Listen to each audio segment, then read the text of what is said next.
de uma profissão de fé, a importância de uma igreja confessional. O pastor Edson Rosenda é o pastor da Igreja Batista da Graça, em Caruaru. Então, vou passar a palavra para o pastor, para que possa aproveitar essa oportunidade e fale a respeito da importância de uma profissão pública de fé, de uma igreja confessional.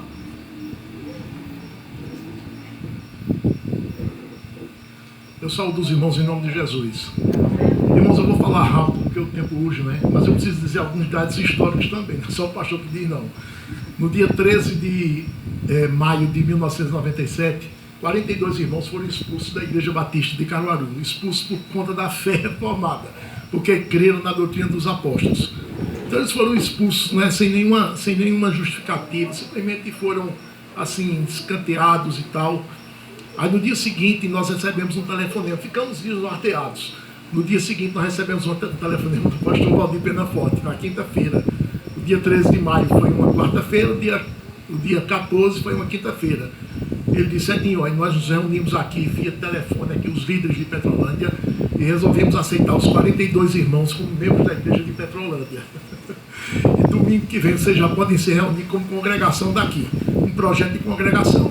E nós nos reunimos, irmãos, e o pastor Valdir começou a ir mensalmente a Caruaru. Aí no dia 17 de julho daquele ano, 97, o pastor disse: venha para cá você e mais uns irmãos da igreja aí, para a gente ensinar a palavra de Deus aqui, reformada em Petrolândia. E nós fomos, irmãos, e passamos lá um fim de semana, sexta, sábado e domingo. E expusemos a fé reformada àqueles irmãos, né? E depois o pastor Valdir continuou pregando e os irmãos abraçaram a doutrina dos apóstolos. No dia 15 de novembro de 1999, então as igrejas de Caruaru e Petrolândia se reuniram e votaram interpretar a Escritura pela ótica da Confissão de Fé Batista de 1689. Então foi uma festa muito inesquecível. Quando foi no ano seguinte, no ano de 2000, dia 22 de julho, então a igreja de Petrolândia fundou a Igreja Batista Reformada em Caruaru e também me consagrou como pastor. E ficamos lutando ali, irmãos, e a partir daquele ministério, algumas igrejas foram plantadas, né? Uma igreja em Teresina, outra em Belém, e uma congregação em Manaus, e também uma igreja em Brasília. Vejam só, como Deus usou a igreja em Petrolândia, né, para, a partir dela, alavancar a fé reformada entre os batistas do Nordeste e fugindo até para outras regiões, como a região central, que foi a igreja de Brasília. Quando foi no ano de 2015, a igreja de Petrolândia fundou outra igreja em Caruaru, a Igreja Batista da Graça. A partir da Igreja Batista da Graça, irmão, surgiu já uma congregação em Recife, que se tornou igreja no ano passado. E é uma igreja próspera, irmão. Só os irmãos vendo. A igreja de Recife. E também surgiu outra congregação em Belém e outra em Contagem, lá em Minas Gerais, sob os auspícios da igreja de Caruaru. Então, o que eu quero dizer? Que Deus tem usado a igreja de Petrolândia, irmãos, de forma soberana, para expandir a doutrina dos apóstolos entre os batistas no Nordeste e até fora do Nordeste. E por isso nós temos dado muitas graças a Deus. É uma igreja valorosa, ela sempre teve essa visão missionária, e a gente vê que a mão de Deus, irmãos, dirige as coisas como lhe apraz. Deus conduz, irmãos, com o mínimo esforço nosso. Deus vai à frente como o Senhor dos Exércitos.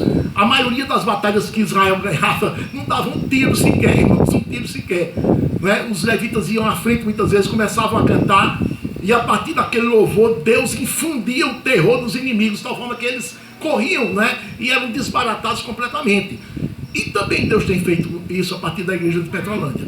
Então nós damos graças a Deus por esta igreja de Petrolândia, porque hoje novamente ela está, agindo, mostrando a doutrina dos apóstolos, implantando uma congregação na cidade de Delmiro Gouveia, que em breve também se tornará igreja pela graça de Deus. Amém.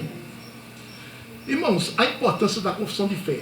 Jesus disse em Mateus capítulo 10, um versículo bastante conhecido: portanto, todo aquele que me confessar diante dos homens, também eu confessarei diante de meu Pai que está nos céus.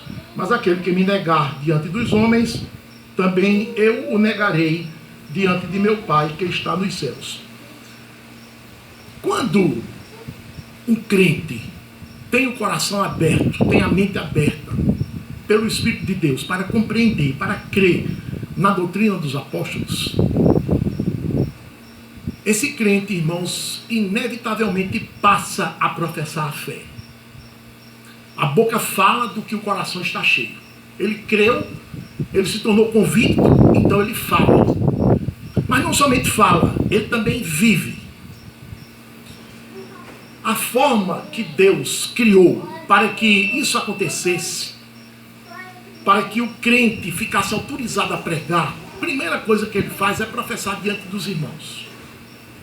Porque professando diante dos irmãos, diante da igreja, ele recebe o apoio da igreja, recebe a autorização da igreja, o aval, a cobertura da igreja. Ele se torna membro da igreja. Então, a partir desse momento, ele começa a pregar a palavra de Deus. E Jesus diz claramente, antecedendo esses versículos, que primeiro ele coloca mestres na vida dos candidatos. E os mestres ensinam a palavra de Deus aos candidatos.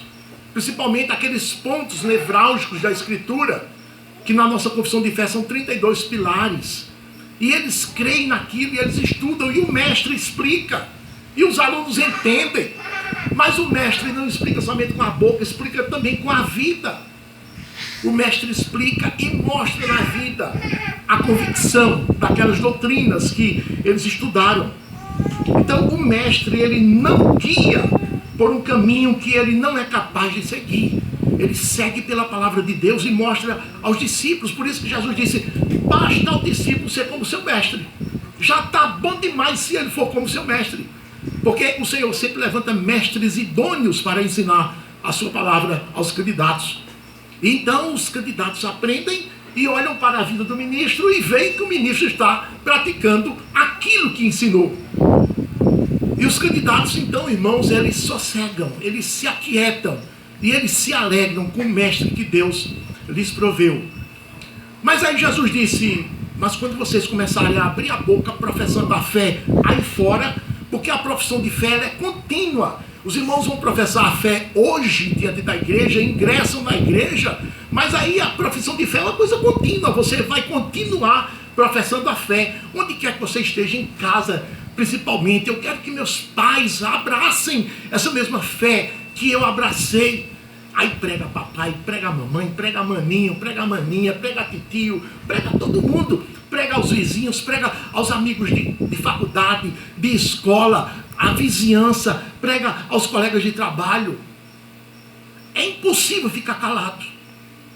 Aí Jesus disse, agora quando vocês começarem a fazer isso, a oposição vai se levantar. Intensa contra vocês. Vocês serão perseguidos. Até na parábola da semente, ele disse que há uma semente que foi lançada num solo rochoso, onde tinha uma camada de terra pouco espessa, e a semente logo brotou. Aquela alegria. Mas aí, quando a raiz procurou espaço para estender os seus tentáculos, encontrou rocha. Aí não teve como se expandir. E aquela plantinha morreu. Jesus disse, sabe o que é isso? São aqueles que recebem a palavra de Deus e recebem logo com alegria e mostram aquele fulgor, mas quando vem a perseguição e a angústia, logo ele abandona a fé. Isso não acontece com um crente verdadeiro, aquele cuja semente foi plantada em solo bom, que dá fruto a 100, a 60 e a 30 por um. Mas vocês serão perseguidos tenazmente pelos de casa. O marido se separa da esposa, a esposa se separa do marido. E as pessoas dizem assim, mas o evangelho veio para dividir. Que evangelho é esse? Isso não é o evangelho da Escritura, não. Jesus disse, é o evangelho da Escritura. Vocês pensam que eu vim trazer paz sobre a terra? Não, vim trazer foi espada. Porque na hora que um casal incrédulo, um deles se converte e o outro não, irmãos, a dissensão está estabelecida dentro do lar. Na hora que o pai crê, que o filho não crê, a dissensão estará estabelecida dentro do lar. Na hora que o filho crê e os pais não creem, vai haver problemas dentro do lar. Aí Jesus chamou os discípulos e disse, agora vocês não podem temer esse tipo de perseguição. Vocês não temem. Porque isso faz parte do programa. Vocês não cai um pássaro, um pardal que não vale nada, sem minha autorização? Você não sabe disso, não? Vocês não sabem que os cabelos da cabeça de vocês são contados, não? Então, se essas coisas, se essas minudências estão na minha mão, imagina a vida de vocês. Então, vocês não vão morrer se eu não quiser. E vocês só morrem se eu quiser. Então, não temam pregar a palavra de Deus. Abram a boca. A tempo e fora de tempo. De dia e de noite. A palavra do crente é sempre uma profissão de fé. Então, em seguida ele disse: aquele que me confessar diante dos homens, eu o confessarei diante de meu Pai que está nos céus. E confessar é pregar em casa, é pregar fora, é pregar primeiro diante da igreja, confessar a sua fé diante da igreja. E a igreja diz: é verdade e por fé. Esse crê como nós cremos, esse crê na mesma doutrina dos apóstolos que nós cremos. E a igreja levanta a mão em unanimidade e diz: sejam bem-vindos à Irmandade. E a partir dali você começa a pregar, confessar Jesus. Mas também confessa Jesus na oração. Você, quando ora, você ora uma oração segundo a palavra de Deus. E você se torna conhecido no céu por conta da sua oração. E quando ela chega no céu, Apocalipse diz que ela é uma preciosidade aos olhos do Senhor, a oração dos santos. Quando ela chega no céu, Jesus, o intercessor, ele diz: meu Pai, esse é dos meus. Ele confessa você diante dos homens. Ele confessa você diante do Pai. Porque você o confessou diante dos homens. Mas infelizmente Jesus disse que há outros que professam a fé, mas depois se calam. Ele disse assim: mas aquele que me negar diante dos homens, também eu o negarei diante de meu Pai que está nos céus. Crente professa a fé, se batiza, se torna membro da igreja, faz parte disso, faz parte daquilo, mas não é capaz de pregar Jesus Cristo ao povo de casa, se acovarda, ao povo do trabalho, se acovarda, à vizinhança, se acovarda, ao povo da escola, da faculdade, se acovarda. Não fala de Jesus, não professa Jesus, não confessa Jesus diante dos homens. Quando ora, Jesus disse: eu não conheço esse não conheço. Ele não me professa diante dos homens, também eu não o professo diante do meu Pai. Ele não me confessa lá diante da família, também eu não o confesso diante do meu Pai. Até Tiago disse: a fé sem obras é morta. Então, uma profissão de fé legítima, uma profissão de fé verdadeira, é aquela que você diz à igreja em que crê. E a igreja dá o aval. E a partir dali você continua com a sua profissão de fé. Onde quer que você esteja, falando da palavra de Deus. Tenha certeza que a partir desse momento você será confessado diante do Pai continuamente. Toda oração sua que chega no céu, o Senhor é o primeiro a pedir ao Pai: meu Pai, esse aqui é dos meus. O Jesus confessa você diante do Pai. Então o seu status muda diante do Pai Celeste. E você se sente estimulado a fazer isso, a continuar. Então, que vocês, novéis membros que vão professar a fé, pensem nessas palavras. E nós, mais antigos, pensemos como está a nossa profissão de fé. Não pense que sua profissão de fé foi lá atrás, quando você professou a fé diante da igreja e se batizou. Não pense que só foi naquele momento. Você tem um compromisso diante do Senhor de professar a fé continuamente, todos os dias, onde quer que você esteja. Pela sua voz, pelo seu testemunho, pelas suas ações, pelas suas reações, principalmente. É assim que o Senhor é glorificado, é assim que Ele lhe confessa diante do Pai que está nos céus. Amém.